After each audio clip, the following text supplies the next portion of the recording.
السلام عليكم. النهاردة إن شاء الله هنعمل صينية عزيزية بطريقة سهلة جدا. تعالوا نسمي الله ونشوف واحدة واحدة هنعمل ايه. أول حاجة هجيب معايا هنا ربع كيلو مكرونة أي نوع وتكون مسلوقة، عليهم لتر لبن، نص كوباية قشطة اللي هي وش اللبن، لو مش متوفرة عندك خلاص مفيش مشكلة، معلقتين كبار مليانين نشا، برضو نفس المعلقتين الكبار كريم شانتيه ويكونوا مليانين، معلقة لبن بودر، باكو فانيليا، اخر حاجة بقى السكر طبعا حسب ما تحبي.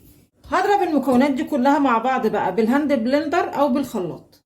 المكونات كلها خلاص اتفرمت مع بعض والخليط بقى ناعم.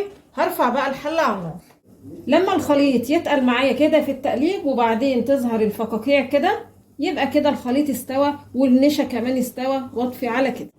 بعد كده اجيب صينية مدهونة سمنة واضيف بقى المكونات كده،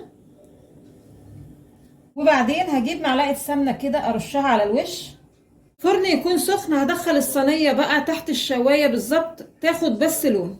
الصينية خلاص خرجت من الفرن، نشوف كده حتة كده نشوف ايه الاخبار. طبعا هي كانت المفروض تبرد شوية عشان نقطعها كده خرط، بس برضو طعمها حلو قوي. بصوا قوامها كده كريمي وحلو قوي. يا رب النهاردة العزيزية تكون عجبتكم، ولو عجبكم الفيديو فضلا الاشتراك في القناة.